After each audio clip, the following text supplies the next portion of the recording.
Once upon a midnight dreary, while I pondered, weak and weary, over many a quaint and curious volume of forgotten lore, while I nodded, nearly napping, suddenly there came a tapping, as of someone gently rapping at my chamber door. "'Tis some visitor," I muttered, tapping at my chamber door. "Only this, and nothing more." Ah, distinctly I remember, it was in the bleak December, and each separate dying ember wrought its ghost upon the floor. Eagerly I wished the morrow, vainly I had sought to borrow from my books surcease of sorrow, sorrow for the lost Lenore, for the rare and radiant maiden whom the angels name Lenore, nameless here forevermore. And the silken, sad, uncertain rustling of each purple curtain thrilled me, filled me with fantastic terrors never felt before, so that now, to still the beating of my heart, I stood repeating, "'Tis some visitor entreating entrance at my chamber door, some late visitor entreating entrance at my chamber door. This it is, and nothing more." Presently my soul grew stronger, hesitating then no longer. "Sir," said I, "or madam, truly your forgiveness I implore, but the fact is I was napping, and so gently you came rapping, and so faintly you came tapping, tapping at my chamber door, that I scarce was sure I heard you." Here I opened wide the door. Darkness there, and nothing more. Deep into that darkness peering, long I stood there, wondering, fearing, doubting, dreaming dreams no mortal ever dared to dream before. But the silence was unbroken, and the stillness gave no token, and the only word there spoken was the whispered word, "Lenore?" This I whispered, and an echo murmured back the word, "Lenore." Merely this, and nothing more. Back into the chamber turning, all my soul within me burning, soon again I heard a tapping, somewhat louder than before. "Surely," said I, "surely that is something at my window lattice. Let me see then what thereat is, and this mystery explore. Let my heart be still a moment, and this mystery explore. 'Tis the wind, and nothing more." Open here I flung the shutter, when, with many a flirt and flutter, in there stepped a stately raven of the saintly days of yore. Not the least obeisance made he, not a minute stopped or stayed he, but, with mien of lord or lady, perched above my chamber door, perched upon a bust of Pallas just above my chamber door, perched and sat, and nothing more. Then this ebony bird beguiling my sad fancy into smiling, by the grave and stern decorum of the countenance it wore. "Though thy crest be shorn and shaven, thou," I said, "art surely no craven, ghastly, grim, and ancient raven, wandering from nightly shore. Tell me what thy lordly name is on the night's Plutonian shore." Quoth the raven, "Nevermore." Much I marveled this ungainly fowl to hear discourse so plainly, though its answer little meaning, little relevancy it bore.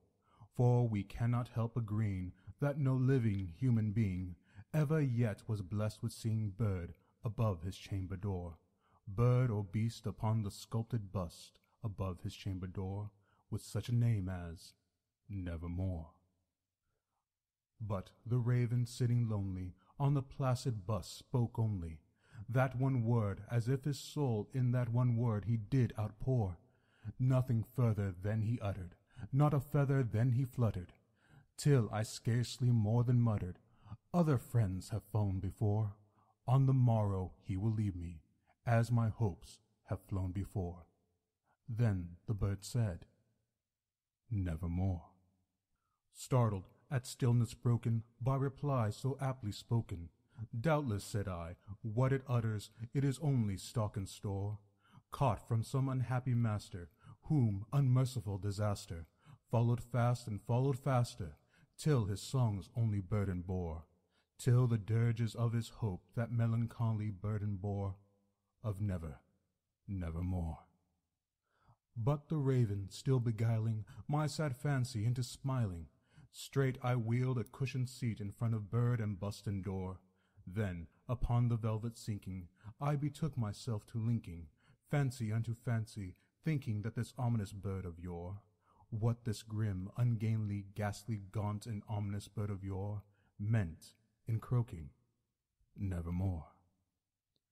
This I sat engaged in guessing, but no syllable expressing to the fowl whose fiery eyes now burned into my bosom's core. This and more I sat divining, with my head at ease reclining on the cushion's velvet lining that the lamplight gloated o'er, but whose velvet violet lining with the lamplight gloating o'er she shall press, ah, nevermore.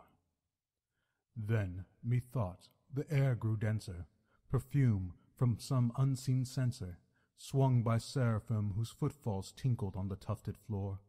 Wretch, I cried, thy God hath lent thee, by these angels he hath sent thee, respite, respite and nepenthe from thy memories of Lenore. Quaff, O quaff this kind nepenthe, and forget this lost Lenore. Quoth the raven, nevermore.